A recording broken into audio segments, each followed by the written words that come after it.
To discuss the country's prospects to extradite Bushiri as per threat by Justice Minister Ronald Lamola, we're joined by political analyst Dr. Somadoda Fikeni. Dr. Fikeni, it's always a pleasure to talk to you. Just a short while ago, we saw that press conference by Shepherd Bushiri there, talking about some issues of why he decided to take this drastic step. Even saying that he's fearing for his safety. But certainly, what is startling here, he says that he landed in Malawi on Wednesday night. He arrived in Malawi on Wednesday night. But the Hawks are saying that they only learned that he did not report to the police station on Friday. Certainly there's discrepancies here and some questions need answered. Well, I do think that this demonstrates once and for all that the notion of national security in the country needs an overhauling. For now, it can't be taken seriously, because if you look at a cumulative effect of these, there was an Air Force base landing by the Guptas for wedding. There was no permission. And you had the Guptas leaving for Dubai when it was always rumored that they would leave. There was absolutely no mitigating factors. You also had an unwell who was mentally unwell doing some kind of translation, which was more of a martial art than translation, during Mandela funeral, standing next to heads of states. And now you have a Bushiri factor. And this is a demonstration that, one, our intelligence service needs overhauling.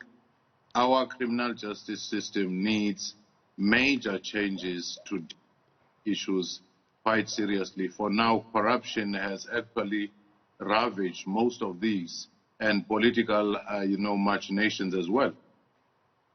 And you also then are seeing on social media a statement by Justice Minister Ronald Lamola and others then continuing to talk about this particular issue. But statements alone are certainly not enough. It is important for answers to then be provided here, particularly after, some are even raising concern at the fact that, President Chakwera and President Ramaphosa met yesterday, and now we find ourselves here? Well, if there was a country that, if lamentation after effect was a product, we would be one of the leading countries to export it. Because that's exactly what we wait for an incident of such a major, nature, when it was easily debated, it was easily explained, the issues of documentation being wrong and so forth. Yet we land in this particular space when you knew he was a flight risk. And now you are in this particular space. So indeed, lamentation effect is merely a very weak and limited response to these situations. And when you look at, what Minister Ronald Lamola says, that he's not going to hesitate to bring that law that Malawi is also party to. And you're talking even about the lamentation then that is after the effect. And he says in his tweet, Malawi is a signatory of the SADC protocol and other legal instruments on extraditions. We will not hesitate to invoke these provisions and instruments to assist law enforcement agencies to extradite fugitives of justice. Certainly from what you described, even as we kicked off this conversation, the Gupta landing and all other things that we have been seeing. If you look at this SADC law, are you confident that should they invoke it, we can see him back in the country soon? I wouldn't hold my breath, because there are just about so many hurdles along the way. Especially if you have money in this country, you can buy anything. You can keep justice at bay, you can bribe your way through, and you can do anything you want. So, to me, I wouldn't really hold my breath. Even the whole story of legitimate identity or permanent residence or not, if he has money, he can make it. And he's been very, when you listen to what he had to say in his press conference a short while ago, that he doesn't trust that he'll be able to have a fair trial, and he was shot at in Sandton, and he says he doesn't want anything to happen to him. That is why he's decided to flee to Malawi, and he's going to be speaking then to his government on Monday in order to try and find a solution here so they can be able to get involved in this particular matter. What do you make of these demands that he's now making? Because he has given 5 conditions by which he says if they are met, then he'll be able to come back into the country. Does he even have this particular right to be making these, conditions?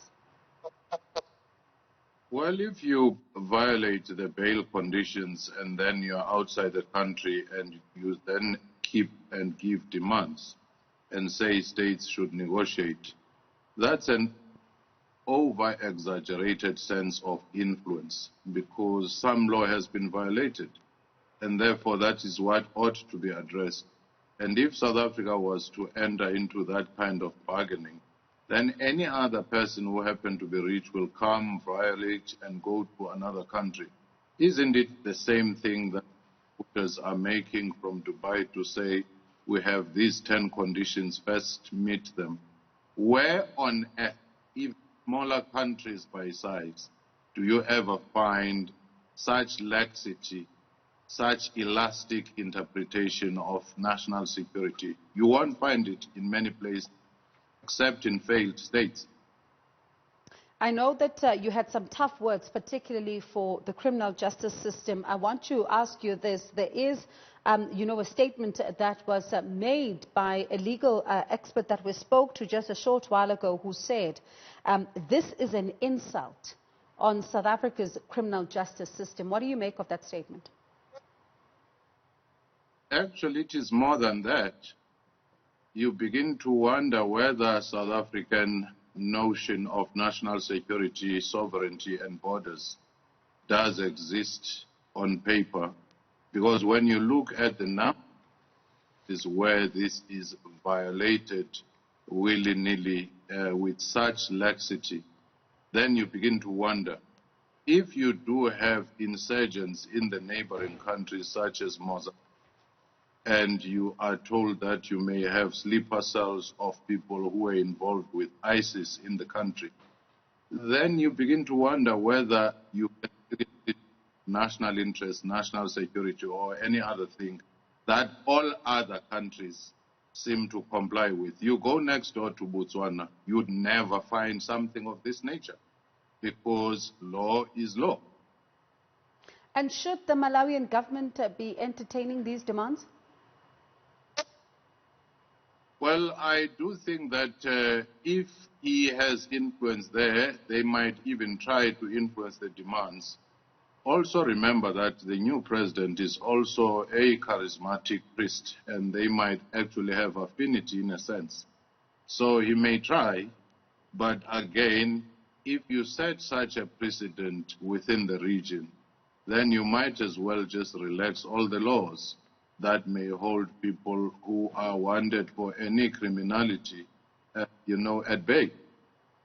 And as a final question, Dr. Fikeni, he's calling for the recusal of the officers that he's accusing of extortion and says that some of them, are also involved in this particular investigation. And he wants an independent and professional investigators as well as prosecutors who should make independent decisions. What do you make of this? Well, it's as simple as reputational damage that has occurred in our system to a point where anyone making allegations that corruption and extortion, it may start being believable because of the scale of corruption in our systems, which need to be uprooted. That is the reason why he could actually raise this issue, whether it exists or not. But the perception out there that our criminal justice system, our police and so forth, do have quite a high number of people who are, corrupt or prone to corruption. That is the problem. And that is what we ought to address, not just case by case, what Bushiris says, what the next person says, but look into the is this the country we want? And what are the risks of continuing down this slippery slope?